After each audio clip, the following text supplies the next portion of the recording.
전한 나를 돌아보신 구세주를 찬양해. 하늘 닿는 곳까지 내 손 들리라. 예수 나의 치료자. 한 번 더 고백합시다. 예수 나의 좋은 치료자.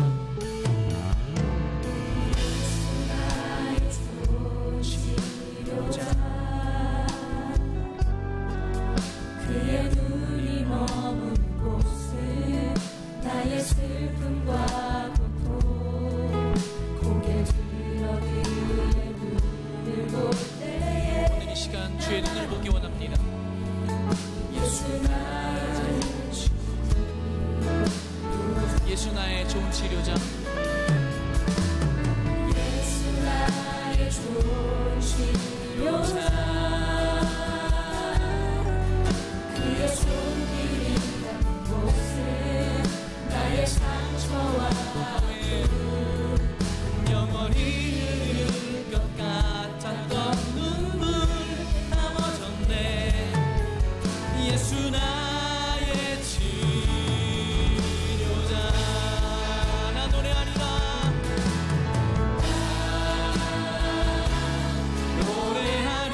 노래하리라. 전한 나를 돌아보신 구세주를 찬양해. 하늘 닿는 곳까지 내 손 들리라. 예수 나의 치료자. 나 노래하리라.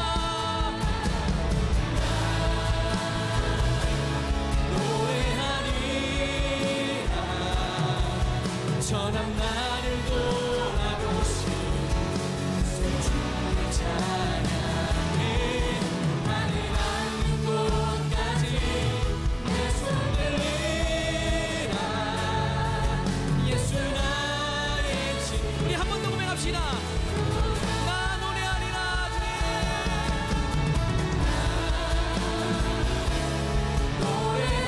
노래하리라. 전한 나를 돌아보신 구세주를 찬양해.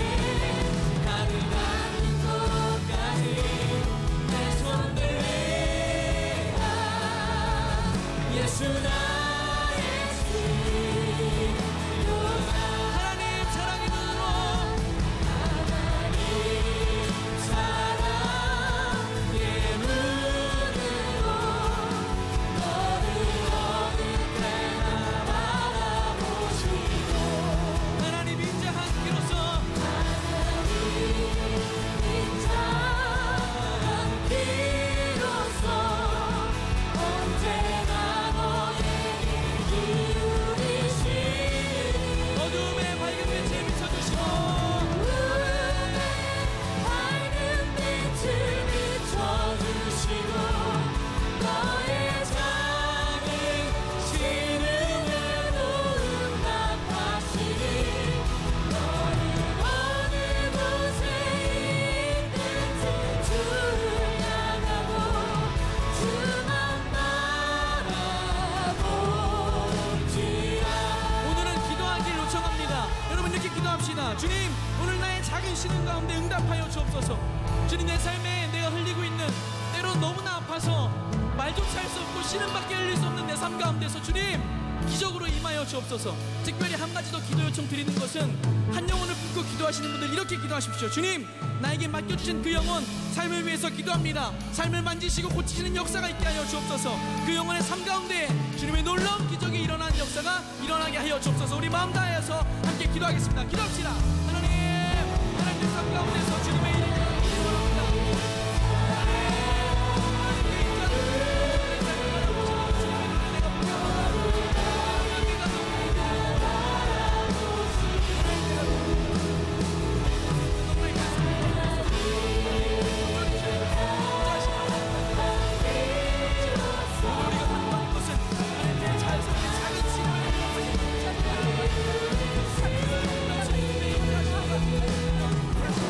작은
벌써 예수님의 기적에 대한 말씀 7번째 시간이 되었습니다.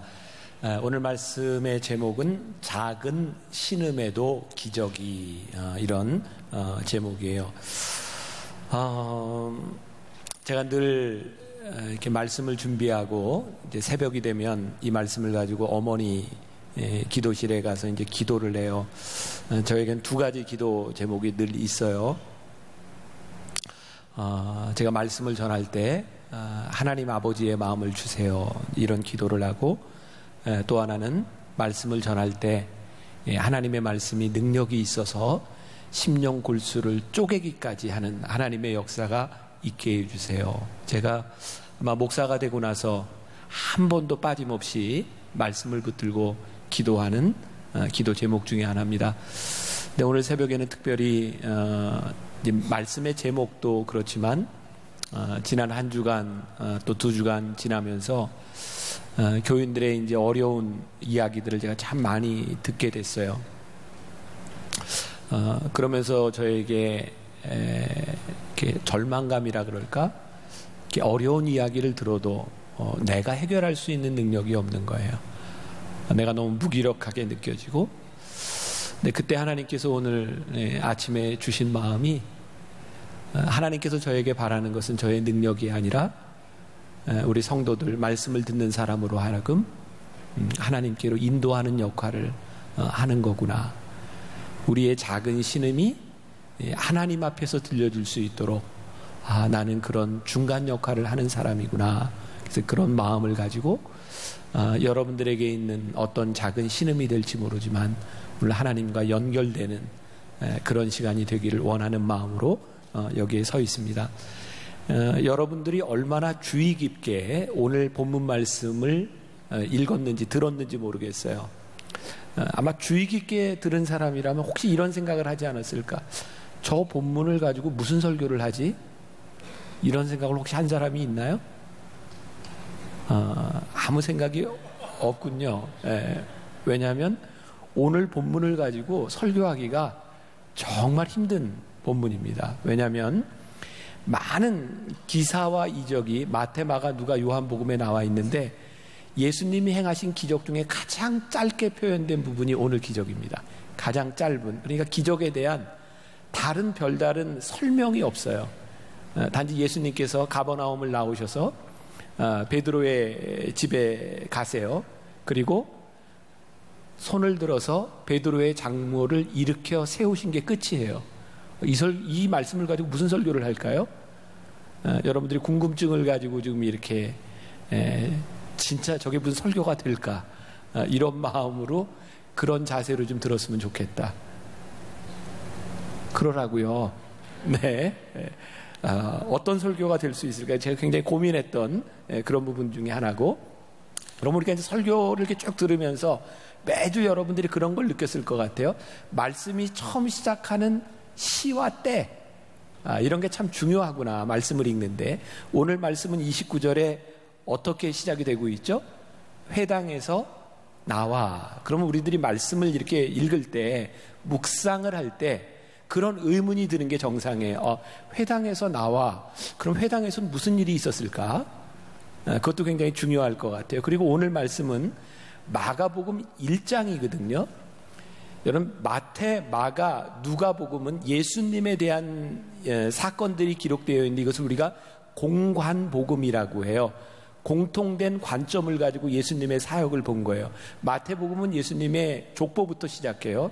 누가복음에는 세례 요한에 대한 이야기, 예수님이 태어나시게 되는 그 예언에 대한 이야기, 이런 이야기들이 많이 있어요. 그리고 나서 예수님 사역이 나오는데 마가복음은 1장부터 바로 그냥 예수님 사역으로 들어갑니다. 1장에서 예수님의 제자를 부르신 이야기, 귀신들을 쫓아내신 이야기, 이런 이야기들이 나오고 있어요. 이미 1장 29절 전에 이 가버나움이라고 하는 회당에서 예수님께서 병자들을 고치시는 많은 일을 행하신 거예요. 회당에서 나와라고 하는 것은 예수님이 너무너무 힘들고 지친 사역을 마치고 나오셨어요. 그러면 상식적으로 이제 회당에서 나와 무엇을 할 차례인가요? 쉼을 가져야 될 차례인 거예요. 그런데 예수님이 쉬려고 찾아갔던 시몬 베드로의 집에서 예수님은 또 다른 환자를 만나게 되는 겁니다.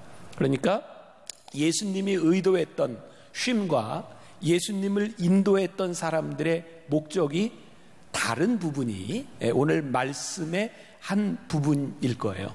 그러니까 우리들이 이런 의문을 또 가질 수 있어요. 왜 굳이 예수님을 환자가 있는 집으로 모셔갔을까? 예수님이 쉬어야 될 시간에. 그런 의문을 가지고 우리들이 한번 볼 필요가 있고요. 저는 또 굉장히 중요한 것 중에 하나가 오늘 말씀에 제 나름대로 굉장히 중요한 교훈이 있다면 가버나움이라고 하는 회당에서 나와 개인의 집으로 들어갔다. 저는 우리들이 영적인 의미로 좀 해석한다면 우리의 신앙의 지평이 회당에서 삶의 개인적인 차원으로 옮겨지는 것. 그러니까 우리들이 이렇게 말씀을 듣고 있는데 이 말씀을 들은 우리의 신앙이 어떻게 개인적인 삶으로 연결될 수 있느냐가 굉장히 중요하다. 그러니까 객관적 신앙에서 주관적 신앙으로 옮겨지는 것. 이 과정을 우리들에게 보여주고 있는 것이기도 하고요. 또 여러분들이 말씀을 조금 주의 깊게 보았다면 베드로의 장모의 병을 고치는데 예수님을 모시고 가서 병을 고쳐주세요 한 사람은 베드로가 아니에요. 같이 갔던 사람들이 예수님께 여짜오되, 그러니까 베드로가 직접 이야기를 하지 아니하고 베드로의 친구였던, 어떤 다른 말로 표현한다면 믿음의 동역자들을 통해서 베드로에게 일어났던 일인 거예요. 또 중요한 교훈이 있죠. 여러분들이 여기에 올 때 여러분들이 자의적으로 오는 사람도 있고 여러분들의 친구와 믿음의 동역자를 통해서 이 자리에 와 있는 사람도 있을 수 있는데 믿음의 동역자들을 통해서도 우리들의 삶에 함께 하시는 하나님의 역사를 경험할 수 있다고 하는 것. 이것도 우리들의 굉장히 좋은 교훈의 포인트이기도 합니다. 오늘 말씀의 제목을 작은 신음에도 기적이라고 이야기를 했어요. 자, 오늘 여기 예수님께서 고쳐주신 베드로의 장모의 병명이 뭐라고요? 열병이에요. 열병. 그 열병이 뭔지는 잘 모르겠지만 성경에 나와 있는 다른 기적들에 비하면 이 열병은 심각한 병인가요? 덜 심각한 병인가요? 덜 심각한 병이에요. 오늘로 얘기하면 타이레놀 먹으면 날 수도 있을지 몰라요. 그러니까 어쩌면 전체적인 말씀에서 나오는 이야기들에 비하면 이것은 심각한 질병이 아닐 수도 있다. 근데 우리들이 이런 추측을 또 할 수도 있어요. 겉으로 드러나는 것은 열병이라고 하는 별로 심각하지 않은 것일지 모르지만 어쩌면 비밀스러운 문제가 있을 수도 있겠다. 그래서 사람들에게 알리지 못하고 예수님을 모셔간 그의 삶의 문제 속으로 예수님을 초청한 것일 수도 있겠다. 이런 것도 가능하겠죠? 자, 제가 자주 이야기하는 건데 여러분들이 성경을 이렇게 묵상하고 볼 때에 그것을 아주 객관화시켜서 이렇게 볼 수도 있지만 성경을 우리들의 삶에서 적용하고 여러분들이 물음을 던지면 성경이 우리들의 삶에 대답합니다. 그래서 성경을 우리들이 볼 때는 상상력을 가지는 것도 굉장히 필요하고요. 그래서 여러분들에게 이 지명도 이렇게 보여주고 하는 것을 여러분들이 지금 이렇게 좀 더 성경을 비주얼하게 볼 수 있도록 만드는 것 중에 하나예요. 자, 제가 이제 소제목을 이렇게 시작을 했어요. 숨가쁜 날을 지날 때. 자, 오늘 말씀이 예수님께서 제자들을 부르시고 난 후에 이제 기적을 행하시고 가버나움 회당에서 많은 환자들을 고쳐주셨고 예수님이 쉬려고 안드레 시몬 베드로의 집으로 갔는데 사람들이 시몬 베드로의 장모의 열병을 고쳐달라 그래서 예수님이 고쳐주셨어요. 근데 문제는 그의 병이 나았다고 하는 소식을 듣고 저물어 해가 질 때에 32절에 보면 여러분들이 읽었던 부분이에요. 저물어 해가 질 때에 자 33절 34절을 볼게요. 온 동네가 그 문 앞에 모였더라. 온 동네라고 하는 건 무슨 말일까요? 온 동네에 있는 사람들이 다 모인 거예요. 예수께서 각종 병이 든 많은 사람을 고치시며 많은 귀신을 내쫓으시되 귀신이 자기를 알므로 그 말하는 것을 허락지 아니하시니라. 제가 숨가쁜 하루라 그랬어요. 예수님이 회당에서 환자를 고치시고 쉬러 들어갔는데 또 환자를 고치셨는데 그 소문을 듣고 사람들이 막 저녁에도 모였는데 예수님이 그 사람들을 또 고쳐주신 거예요. 오늘 우리가 읽지 않은 35절 말씀에 이런 구절이 있어요. 새벽 아직도 밝기 전에 예수께서 일어나 나가 한적한 곳으로 가서 거기서 기도하시더니 숨가쁜 사역 병자들을 고치는 사역이 있었는데 예수님은 한적한 곳에 가서 기도하셨어요. 이제 우리들이 계속 접하게 되는 부분인데 예수님은 병자들을 고치시고 나면 사람들이 막 모여들어요. 나도 고쳐달라. 근데 예수님은 자꾸 사람들을 피해서 한적한 곳으로 가세요. 우리들이 뭘 느낄 수 있냐면 예수님의 주 사역이 병 고치는 것이라고 생각할 수 있는데, 병을 고치시고 나서 예수님은 병 고침에 대한 것을 드러내는 것이 아니라 이게 아니다라고 하는 사인을 계속해서 주시는 것 같아요.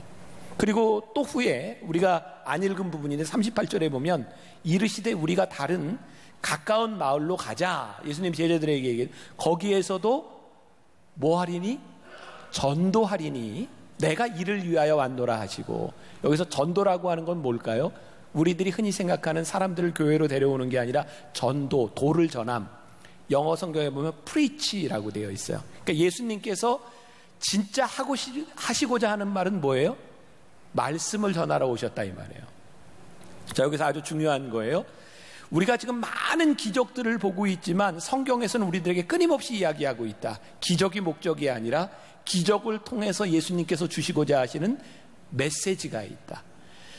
그러니까 우리들이 기적을 통해서 예수님이 전하고자 하는 메시지를 우리들이 받지 못한다면 기적은 굉장히 비본질적인 것일 수 있다.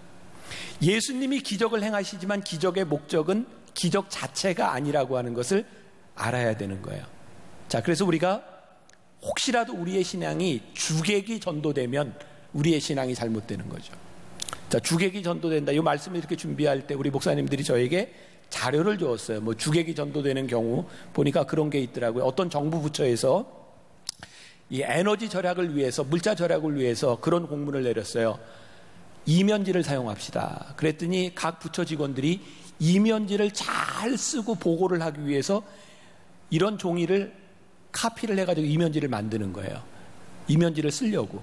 그래서 거기에다가 우리 이면지 썼습니다. 이렇게 이제 보고하는 거예요. 뭔가가 좀 잘못되고 있는 거죠? 얘가 적절치 않나? 하나를 더 들어볼게요. 그러면 그 책에 보면 이런 예가 또 있어요. 요즘 이제 사람들에게 거의 이제 노트북 많이 쓰잖아요. 옛날에는 다 데스크탑이었는데 노트북을 주는 이유는 포터블하게 이렇게 잘 사용할 수 있도록 주는데, 문제는 뭐냐면 노트북은 훔쳐가기도 좋다는 거죠. 그래서 회사에 다 노트북을 지급을 했는데 그 회사에서는 누가 훔쳐갈까봐 노트북을 책상에 고정해 놓고 써요. 뭔가 지금 잘못돼 가고 있는 거죠. 그러니까 실제로 우리들이 사용하고 우리들이 깨달아야 되는 것이 아니라 다르게 주객이 전도되고 있다. 우리 젊은이들이, 제가 어른 예배 때는 이걸 안 썼는데 젊은이들한테는 이해가 될지도 몰라요. 한번 영상 하나, 사진 하나 띄워줘 볼까요? 부탁 말씀드립니다. 강아지를 키우고 있는 집입니다. 강아지가 짖게 되면 다른 집에 피해가 생기니 복도에서 뛰거나 큰 소리로 말하지 말아주세요. 그러면 시끄럽게 짖는 일이 없습니다. 이웃끼리 감정 상하는 일이 없기를 바라는 마음으로 써놓은 것이니 이해해 주시고 부탁드리겠습니다. 맞는 말 같기는 한데 뭔가 좀 이상하죠? 이거 김종윤 목사님이 나한테 준 소스예요. 네. 앞으로 이런 소스 주지 마세요. 네. 또 주객이 전도된다를 하나 준 게 또 있어요. 한번 청년부 목사의 감각을 볼게요. 신현준이 금연을 했는데, 금연을 하려고 금연금을 심었는데 금연금을 끊는데 6년이 걸렸대요. 앞으로 이런 거 주지 마요, 나한테. 자, 주객이 전도된다. 뭔가 이게 목적이 있는데 잘못된 것들이 자꾸 드러나는 거죠. 예수님의 사역에서 보면, 우리의 신앙에서 보면 예수님이 우리들에게 말씀하시는 포인트에서 우리들이 자꾸 벗어나는 거죠. 저는 이게 기적에 대해서 우리들이 배워야 된 중요한 교훈이 있는데, 하나님께서 우리들의 삶에 행하시는 그 일을 통해서 우리들을 이끌어 가시는 방향을 올바로 보았으면 좋겠다. 그게 기적의 말씀을 나누는 중요한 이유 가운데 하나요. 하나님이 우리를 부르세요. 근데 문제는 우리를 왜 부르셨는지를 모르면 우리들이 하나님의 일을 하면서 굉장히 자기중심적인 사람이 되는 거예요. 그래서 우리는 신앙이 좋은 사람들 가운데 하나님 중심적인 사람이 아니라 자기중심적인 사람을 봐요. 또 우리가 하는 일들 가운데 정말 열심히 봉사하고 하는데 하나님의 마음이 떠나가잖아요. 너무너무 강팍한 사람이 되어버려요. 우리들이 섬기는 일을 한다고 하면서 언제부터인가 그 섬김에 대한 하나님의 마음이 떠나면 우리는 섬기면서 사람들에게 상처를 주기 시작해요. 그러니까 오늘 우리들의 신앙 가운데, 우리들의 신앙의 모습 가운데 자기중심적이고 강팍해지고 상처를 주고 있다면 우리들에게 신앙에서 뭔가 주객이 전도되지 않았는가를 우리들이 볼 필요가 있는 거죠. 그러면 오늘 기적을 행하시는 하나님의 마음은 무엇인가? 그 하나님의 마음이 우리들에게 무엇을 가르쳐주고 있는가를 보아야 되는 거죠. 자, 또 상상의 날개를 펴봅시다. 지금 예수님께서 행하시는 기적 이 가운데서 제자들이 너무너무 신났을 것 같지 않아요? 예수님이 기적을 행하시면 사람들이 막 구름대처럼 몰려오는 거예요. 그러면 어떤 일이 일어났을까요? 정말 사람들이 예수님을 만나면 문제가 해결되는데 사람이 너무 많은 거야. 그러니까 제자들에게 막 부탁하지 않았을까요? 어떻게 좀 해봐. 뭐 이렇게 뭐 찔러주면서 좀 안 되겠어? 제자들이 무척 신났을 것 같지 않아요? 제자들은 예수님이 행하시는 기적을 보고 굉장히 이렇게 익사이팅해 있는데 예수님은 그 제자들에게 계속해서 하시는 말씀이에요. 사람들에게 얘기하지 말아라. 기적이 목적이 아니란다. 왜? 제가 몇 번 그런 이야기 했어요. 예수님께서 죽은 나사로를 살리셨는데 문제는 죽은 나사로는 또 죽었다는 거예요. 예수님께서 병자들을 고치셨지만 그가 온전히 건강하게 살았는지 안 살았는지 그의 연약한 육신 가운데는 또 질병이 찾아올 수 있다는 거예요. 기적이 우리들에게 중심이 되어버리는 우리는 기적을 쫓아가는 사람이 돼요. 그래서 늘 갈급한 거예요. 그래서 우리의 신앙이 그것을 뛰어넘는 하나님의 마음을 우리들이 어떻게 알 수 있을까? 그래서 그 기적을 행하시는 하나님의 마음, 하나님의 행하심이 우리들의 눈에 들어와야 되는 거예요. 또 다른 소제목을 제가 이렇게 접어봤어요. 하찮은 것은 없습니다. 본문으로 들어가 보면 조금 전에 이야기했던 것처럼 이 열병이라고 하는 것은 다른 질병에 비하면 참 하찮은 것일 수 있어요. 근데 저는 또 이런 상상을 하거든요. 예수님의 제자 중에 오늘 베드로의 집에 예수님이 들어가셨잖아요. 성경에 보면 제일 많이 예수님의 행적 가운데 드러나는 사람이 베드로예요. 물론 베드로가 놀라운 신앙 고백을 하죠. 주는 그리스도시여 살아계신 하나님의 아들입니다라는 고백을 듣고 예수님께서 내가 내 위에 교회를 세우리라. 그래서 반석이라 이름을 지어주시지만 그 사건 이전에도 베드로는 예수님과 아주 친밀한 관계를 가지고 있었어요. 자, 제가 상상이라고 이야기를 해요. 어떻게 그런 일이 일어났을까? 물론 성격적인 것도 있었지만 예수님과의 첫 번째 만남에서 그의 장모의 질병, 뭔가 비밀스러운 일이 무엇이었는지는 모르지만 베드로의 집에서 예수님에게 베드로는 자기의 문제를 드러냈던 것 같아요. 그래서 베드로는 예수님과 친밀한 관계 속에서 들어간 것은 아닐까. 그러니까 오늘 여러분들에게 도전을 주고 싶은 것 중에 하나가 우리가 하나님과의 친밀함, 우리 하나님과의 인격적인 만남 가운데 정말 중요한 것이 있는데 정말 하찮은 것으로 보일지 모르지만 우리들의 삶의 문제를 하나님 앞에 얼마나 정직하게 드러내고 우리의 문제를 하나님 앞에 가지고 가는가. 결국 문제를 드러내는 것은 문제의 해결의 시작은 아닐까라는 생각을 하게 돼요. 자, 우리들은 기적하면은 굉장히 큰 것을 생각할지도 몰라. 일단 기적이 일어나려면 암, 불치의 병, 백혈병 뭐 이런 것을 생각할지도 몰라요. 근데 오늘 기적은 한 주님과의 만남 속에서 이루어지는 이 놀라운 관계는 커다란 재난과 불치의 병에서만 일어나는 것이 아니라 어쩌면 하찮게 여겨지는 열병 가운데서도 관계는 시작된다고 하는 것을 우리들에게 보여주고 있는 것 같아요. 어제 저녁에 제가 우리 교회 어떤 성도 부부와 함께 식사를 하게 되었어요. 남편이 교회 나온 지 얼마 안 되는 분이고 제가 이제 좀 신앙생활을 잘 할 수 있도록 인도해 줬으면 좋겠다. 그런 의도도 가지고 이제 식사를 하게 됐는데 그 남자의 직업이 치과 의사예요. 그러다 보니까 제가 신앙적인 대화로 깊이 들어갈 수는 이제 없는 상황이니까 이제 치과에 대한 이야기, 이제 그런 이야기를 하다가 그분이 저에게 그분이 이제 교정 전문 치과 의사거든요. 나한테 이가 잘났다는 거예요. 그래서 제가 보이나 모르겠다요. 잘난 것 같아요, 못난 것 같아요? 아주 잘났어요, 제가 이가. 나 교정 안 했다고. 근데 이렇게 잘났다고. 그러면서 제가 무슨 이야기를 했냐면 제가 어렸을 때 초등학교를 다닐 때 난 초등학교 다닐 때 목사가 되겠다고 이제 이야기를 했어요.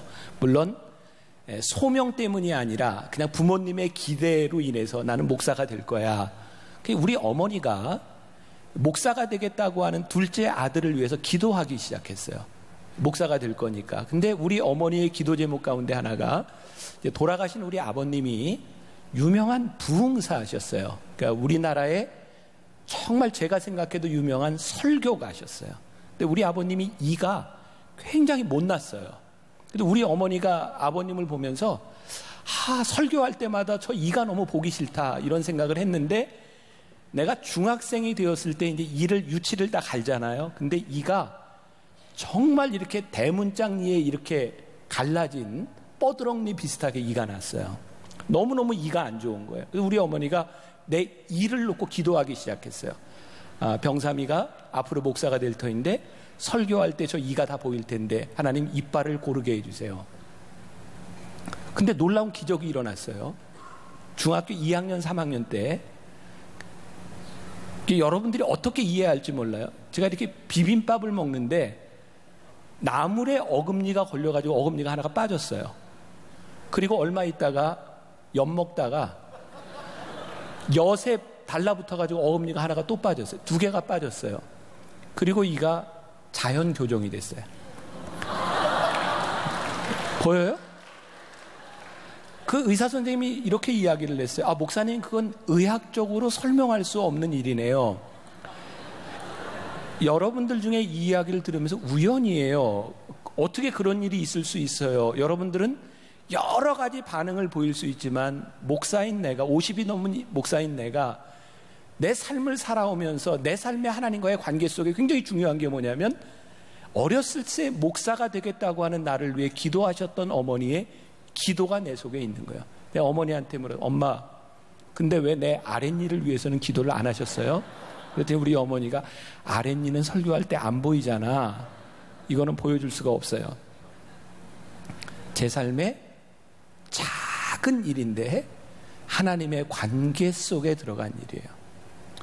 제가 오늘 여러분들에게 도전을 주고 싶은 건데, 우리들의 인생에 기적이라고 하는 것이 커다란 인생의 문제일 수도 있지만 하찮은 문제를 통해서 하나님과 우리들 사이에 인격적인 만남과 관계가 만들어지는 건 아주 중요한 일이다. 그래서 오늘 젊은 여러분들에게 우리의 작은 신음에도 응답하시는 하나님 앞에 우리의 문제를 내어놓을 수 있다면 우리가 새로운 관계의 지평으로 들어갈 수 있지 않을까.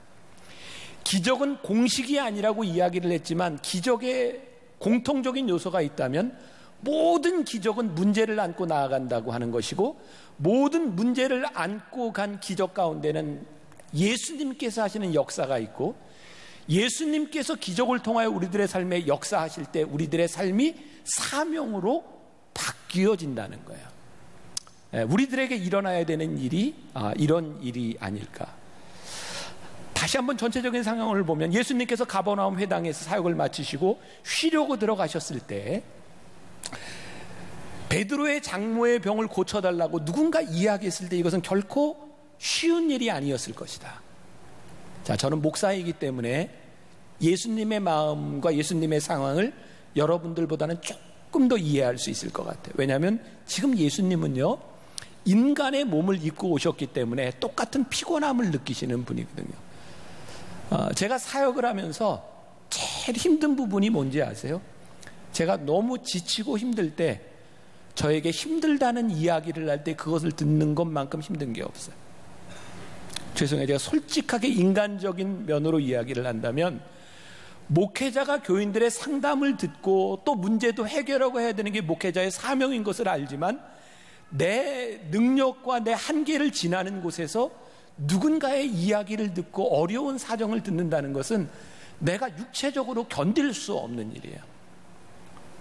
전 너무나 약한 인간이기 때문에 제 용량을 초과하면, 건강이 제 용량을 초과하면 저에게는 공황장애가 와요.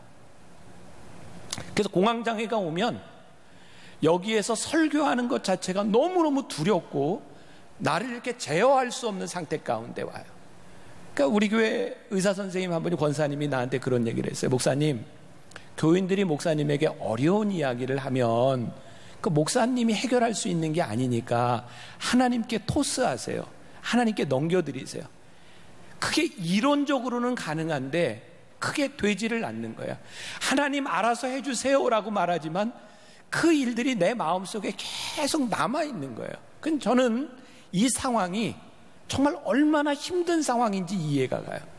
그러니까 그렇게 예수님께서 진이 다하도록 병자들을 고치시고 어려운 상황 가운데서 예수님이 쉬려고 들어온 그 집에서 제자들이 예수님께 우리 장모의 병, 아니 베드로의 장모의 열병을 고쳐주세요 라고 말하는 것이 결코 쉬운 일이 아니었을 것 같아요. 너무너무 미안하고 죄송스러운 일이었을 것 같아요. 그리고 어떤 면에서 보면 예수님께 이야기하기에는 이 열병이라고 하는 것이 그렇게 중하지 않다고 생각할 수도 있고, 또 예수님 베드로의 장모의 병을 고쳐주세요라고 말했을 때 이건 내 일도 아닌데 라고 하는 차원에서 더 말하기 힘든 부분이었을지도 몰라요. 근데 그들이 예수님께 이야기한 거죠. 아마 사람들이 상상할 수 없는 비밀스러운 더 어려운 일이었기 때문이었을지 몰라요. 그래서 여기에서 여러분들에게 또 도전적인 질문을 던진다면, 우리는 우리의 삶의 이 문제를 놓고 혹은 예의 때문에 누군가에게 피해가 갈 것 때문에 그런 핑계를 대면서 우리의 문제를 숨기고 있는 것은 아닌가. 근데 오늘 이 기적의 말씀을 통해서 우리들이 깨달아야 되는 것은 어떤 부끄러움과 어떤 미안함에도 불구하고 하나님 앞에 내놓을 수밖에 없는 문제를 가지고 하나님 앞에 나아가는 것, 그것이 오늘 기적의 주인공이 되는 일은 아닐까. 제가 지난주에 굉장히 유명한 우리 교회 다니는 연예인이 한 분이 있어요. 신방을 갔어요. 신방을 가서 예배를 드리는데 그 가정에 이제 아들 문제로 인해서 지금 어려움을 많이, 모르겠어요. 그 아들이 지금 여기 예배 나왔는지 청년부 예배 나왔는지 모르겠어요. 많은 어려움 가운데 이렇게 우리 젊은이들이 많이 겪을 수 있는 거죠. 우울증, 공황장애, 그렇게 이제 어려움을 당하고 있어요. 근데 엄마가 이 아들에게 늘 하는 이야기가, 아들을 보면서 아들이 잘 되기를 바라는 거예요. 그러니까 너 좋아질 거야, 너 아무 문제 없어. 그러면서 엄마가 저에게 하는 게, 목사님 우리 아들이 나하고 같이 살면서 너무너무 좋아지고 있어요. 근데 아들이 이야기를 하는 거예요. 아니에요. 엄마가 좋아진다고 이야기하고 괜찮다고 이야기할 때마다 나 너무너무 힘들어요. 사실은 저 너무너무 힘들어요. 제가 엄마에게 이렇게 얘기했어요. 아들이 힘들고 너무 힘들 때, 이 어려운 시간을 지나갈 때 좋아질 거야, 잘 될 거야 이렇게 이야기하지 말고 아들의 아픔을 공감해 주세요. 그래, 너 참 힘들겠구나, 너 참 아프겠구나. 그러면 아들이 견뎌갈 수 있는데 괜찮아질 거야 이거 가지고 그렇게 좋아지는 게 아니에요. 공감해 주세요. 엄마가 막 울어요. 눈물 흘리고 내가 그렇게 하지 못했다고. 아들이 얼마나 힘들었을까. 저는 우리들이 주님 앞에, 주님 제가 이런 문제가 있거든요, 저 너무너무 아프거든요. 우리 주님이 정말 잘하시는 것은 뭐냐면 우리를 공감해 주시는 거예요. 우리의 문제를 안고 왔을 때 주님께서 그래 내가 너와 함께 할 거야, 내가 너를 위로할 거야. 우리들의 문제들이 드러나고 내 인생의 문제들이 하나님 앞에 가져오기 시작할 때 우리들에게서 해결의 실마리가 풀리기 시작하는 거예요. 여러분들에게는 적절한 예화가 아닐지 몰라요. 제가 이제 말씀을 준비하다 생각났던 내 어린 시절이에요. 지금은 치과 얘기를 자꾸 하게 되네. 이게 유치, 그 이를 뺄 때 주로 어디 가서 빼요? 치과 가서 빼죠. 근데 옛날에는 치과 가서 빨 생각도 안 했어요. 옛날에는 어떻게 이를 뺐을까요? 실에 묶어가지고. 참 지금 생각해보면 실에 묶어서 막 애들이 이렇게 울고 하니까 어떻게 했어요? 문고리에다가 이렇게 묶어놨다가 갑자기 확 열면 이빨이 쑥 빠져나가기도 하고, 아니면 이렇게 흔들다가 막 확 빼기도 하고 어떤 데 벤치로 이렇게 빼기도 하고 그랬던 기억이 있지. 지금 생각해보면 참 엄마가 참 잔인해, 그죠? 그리고 여러분들 세대는 잘 이해 못하는데 우리 어린 시절에는 그렇게 이렇게 몸에 종기도 많았어요. 그 옛날에 이명래 고약 이런 거 아세요? 요즘은 그런 거 잘 쓰지도 않잖아요. 고약도 붙이고. 그러면 옛날에는 곪으면 고름을 짜준다거나 진짜 잔인할 정도로 눌러가지고 이렇게 짜요. 어우, 너무 하잖아요. 근데 생각해 보세요. 아파야 낫는 거예요. 아픔은 숨기는 것이 아니라 우리들의 인생의 아픔들을 하나님 앞에 드러내고 아픔을 인정하고 그 아픔을 이겨내는 거예요. 그래서 우리의 신음이 괜찮아요. 하나님 앞에서 신음할 수 있어요. 전 요즘 너무너무 감사한 것 중에 하나가 지난 2년 동안 제 몸에 요로결석이 안 온 거예요. 가끔 제가 설교할 때 그런 얘기하죠. 요로결석을 안 겪어보고 인생을 얘기하지 마라. 그게 얼마나 아픈지. 제가 처음 요로결석이 왔을 때 병원 응급실을 갔는데 일단은 이렇게 검사하면서 너무 아프다 그러니까 이제 진통제를 놔줘요.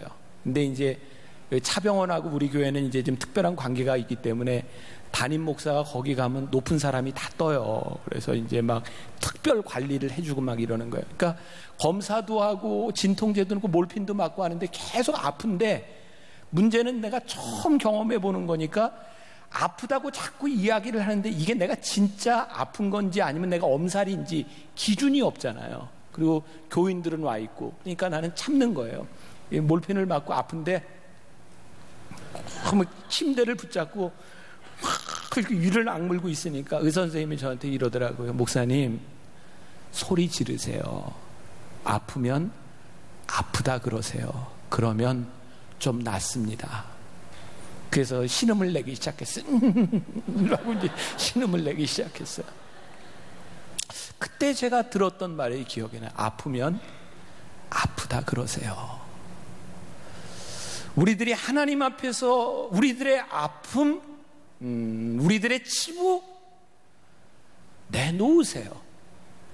우리의 작은 신음도 들으시는 하나님께서 우리와 인격적인 만남으로 들어가신다는 거예요.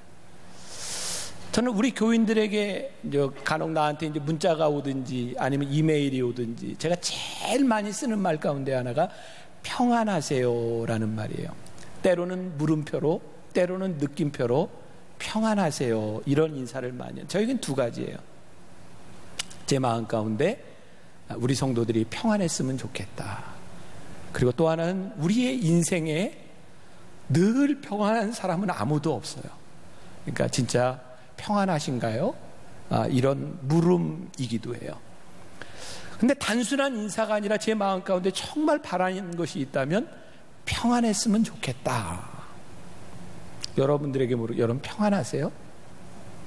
이 시대를 살아가고 있는 젊은이, 이 시대의 젊은이로서 이 세상을 살아가는 것이 여러분들에게 정말 평안한 일일까요? 근데 평안했으면 좋겠어요. 오늘 이 기적은 어쩌면 우리들에게 평안을 묻고 있는 것인지도 모른다라는 생각이 들어요. 어쩌면 마지못해 예수님이 그곳에 가셨을 수도 마지못해 이야기한 것일 수도 있지만 중요한 것은 그의 문제 가운데, 베드로의 문제 가운데 예수님이 계셨기 때문에 틀을 깨는 역사가 일어났다는 거예요. 자, 기적에 대한 설교 첫 번째 시간 제목이 뭐였죠? 기적? 틀을 깨라. 모든 기적들은 하나의 특징을 가지고 있는데 틀이 깨졌다는 거예요. 우리들의 작은 신음에도 하나님께서 우리들 가운데 역사하시기 시작할 때 깨진 틀, 오늘의 기적은 어떤 틀이 깨졌을까?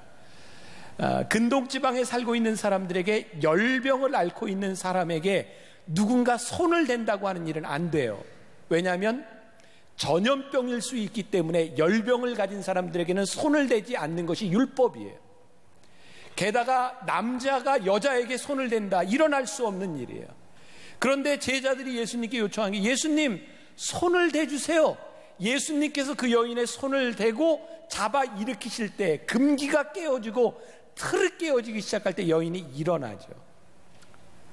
여러분들이 생각했던 여러분들의 사고 속에 들어있는 이것은 해결할 수 없는 문제야 라고 생각했던 틀이 깨지기 시작할 때 우리의 병이 낫고 고립되었던 우리가 자유함을 얻고 우리들의 마음에 평안함이 들어오기 시작합니다. 말씀을 준비하며 떠올랐던 성경이었어요. 사무엘상 1장에 보면 한나라는 여인이 나와요. 사무엘의 엄마예요. 한나는 성전에 와서 통곡하고 울어요. 왜냐하면 자식이 없었기 때문에, 그것 때문에 천대를 받고 어려움을 당했기 때문에 통곡하고 울어요. 그런데 눈물을 흘리고 통곡하고 울고 있는 한나를 향해서 그 성전의 제사장인 엘리가 뭐라고 이야기하냐면 너 언제까지 술 취해 있을 거냐라고 말을 해요. 이런 황당한 이야기를 할 수 있어요? 한나가 자기 사정을 이야기했더니 내가 이렇게 너무 슬프고 안타까워서 울고 있습니다라고 했더니 엘리가 뭐라고 얘기하냐면 하나님이 내게 기도하여 구한 것을 허락하시기를 원한다. 그랬더니 한나가 평안하게 돌아가요. 근데 내 속에 이런 질문이 들었어요. 아니, 통곡하고 우는 나에게 너 언제까지 술 취해 있을 거냐라고 말했던 제사장의 말, 하나님이 내 기도를 들으시기를 원한다라고 하는 그 말에 어떻게 평안할 수 있을까? 그 제사장을 어떻게 신뢰할 수 있을까? 그러면서 나는 목사이기 때문에 또 내 모습을 이렇게 오버랩 해보는 거예요. 오늘 여기서 설교를 하며 여러분들에게 말씀을 전하며 내가 할 수 있는 일이 무엇일까? 내 인격? 내가 가지고 있는 능력? 이것으로 내가 여기에 말씀을 듣고 있는 여러분들에게 줄 수 있는 평안이 무엇일까? 내가 줄 수 있는 게 없는 거예요.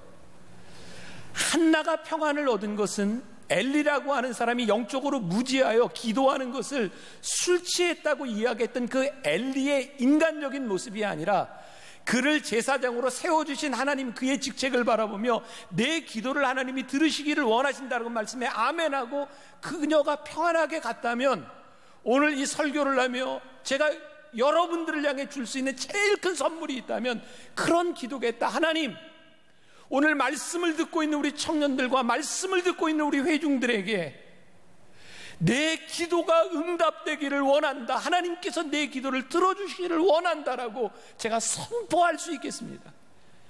그리고 오늘 말씀을 듣는 우리가 아멘으로 받아들일 때 작은 신음에도 응답하시는 하나님의 평안이 오늘 말씀을 듣는 우리 청년들에게 임할 수 있기를 원한다. 그게 제가 바라는 마음이고, 그것이 우리들에게 가져들 수 있는 평안이겠구나. 신앙은요, 보편적인 것이 개인적으로 옮겨지는 거예요. 신앙은 객관적으로 생각됐던 사건이 내 삶의 주관적인 사건으로 임하는 거예요.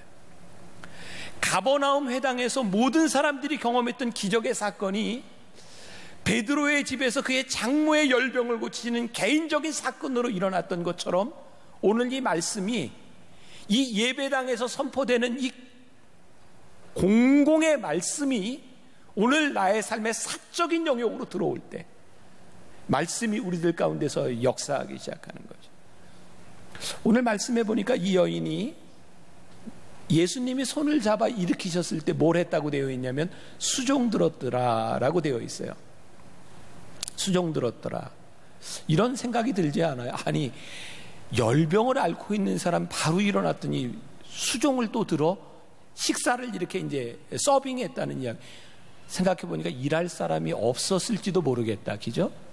근데 또 하나는 이 여인이 나음을 얻었을 때 정말 하고 싶었던 게 건강해진 몸으로 수종을 들고 싶어 했겠다. 저는 이런 얘기를 종종 했었거든. 저 사람은 봉사를 안 해. 섬김이 없어. 이게 잘못된 말이더라고요. 사실은 은혜가 없구나. 하나님이 나를 일으켜 주신 작은 신함에도 응답해 주신 그 은혜를 경험하고 났더니 수종이 되는데, 우리들에게 은혜가 없으니까 섬김이 없는 거구나. 우리들에게 사명이 없는 것은 은혜가 없기 때문이구나. 저는 그런 또 가능성을 생각해요. 우리의 작은 신음에 응답하시는 하나님을 우리들이 인격적이고 개인적으로 경험하기 시작할 때 우리들에게 사명이 찾아올 수 있는 거구나. 이 여인이 31절에 나아가서 그 손을 잡아 일으키시니 열병이 떠나고 여자가 그들에게 수종드니라. 아마 그 당시에 여자가 하는 일이 수종드는 일이었겠죠. 자, 여자는 뭐 설거지한다 해서 문제된 사람처럼 그런 차원의 얘기하는 거 아니에요. 이 당시에 여자가 수종을 드는 건 어쩌면 그냥 여자가 할 수 있는 당연한 일이었을. 저는 이렇게 표현하고 싶어요. 이 여인의 삶이 일상으로 돌아갔구나. 가장 큰 은혜 가운데 하나가 일상으로 복귀하는 것이구나. 자, 제가 이제 지난주에 만났던 어떤 분 이야기를 했는데 여러분들이 모르니까 지난 5년 동안 그냥 놀래주세요. 5년 동안 사업을 하면서 손해를 본 게 25억을 손해봤대요. 네. 안 놀래는 사람은 얼마를 손해봐야 놀랄 거예요. 25억. 근데 그분이 나에게 한 이야기가 뭔지 알아요? 목사님, 제가 5년 동안 25억을 손해봤는데 너무너무 감사한 게요, 25억을 손해봤는데 하나님이 지금 나를 일상 가운데 세워주신 거예요. 지금도 이 일을 할 수 있고 지금 이 자리에 있게 하신 하나님의 은혜가 너무너무 커서 25억을 잃어버린 것에 대한 안타까움보다 그럼에도 불구하고 나를 일상 가운데 있게 하신 하나님의 은혜가 너무너무 크다고. 여러분, 우리들이 기적을 경험한다고 하는 것은 우리들이 기적을 경험해야 될 만큼 아픔과 어려움이 있다는 얘기 아닐까요? 그런데 그 모든 것들, 아픔과 어려움과 우리들이 손해본 것이 있음에도 불구하고 하나님이 우리를 일상으로 돌려놓으시는 거예요. 우리를 부르신 사명의 자리로 우리를 불러 놓으시는 거예요. 이게 기적이구나. 오늘 여러분들이 하나님 앞에 작은 신음에도 우리들이 하나님 앞에 기도하며 우리를 일상으로 부르신 하나님의 은혜, 그게 너무너무 큰 것이구나. 여러분, 기적이 일어나는 곳에는요 늘 두 가지예요. 하나는 예수님이 그곳에 가시든지 아니면 사람들이 예수님께 찾아와서 기적이 일어나요. 근데 기적이 동일하게 일어나지 않는다는 거죠. 우리는 하나님의 주권과 우리 자유의지라고 하는 것 사이에서 늘 고민할 때가 있어요. 예를 들어보면 이런 거예요. 우리 젊은 여자 청년이 있어요. 지금까지 남자를 한 5번쯤 사귀어왔는데 만나는 남자마다 나쁜 놈이에요. 그래서 어느 날 기도하면서 하나님께 이렇게 기도해요. 하나님, 큰 나쁜 놈들 만나는 거 왜 말려주시지 않았어요? 하나님은 다 아시잖아요. 주권이 있으신 분이시잖아요. 근데 그건 잘못된 물음인 것 같아요. 하나님은 우리가 자유의지를 행사할 때, 그 유석경 씨가 쓴 책에 보면, 제가 지난주에 읽은 책에 보면 하나님은 스스로 자신을 구속하신다, 이런 표현을 썼어요. 굉장히 멋진 표현이라고 생각하거든요. 하나님은 우리의 의지적 결단을 할 때에 하나님은 스스로 구속하세요. 간섭하지 않으세요. 그 결정에 대하여 책임을 물으세요. 사실은 아까 이렇게 예를 들었던 나쁜 남자를 만날 때 너는 왜 그 남자를 만나며 성령님께 묻지 않았니? 너는 왜 하나님의 말씀을 보며 그 남자가 어떤 남자인지 하나님 앞에서 보지 않았니? 사실은 우리가 결정을 해놓고 책임을 하나님께 물을 때가 참 많이 있어요. 근데 참 놀라운 일은요, 우리가 하나님 앞에 의지적인 결단을 하잖아요. 그러면 의지적 결단 속에서 하나님의 섭리가 보여요.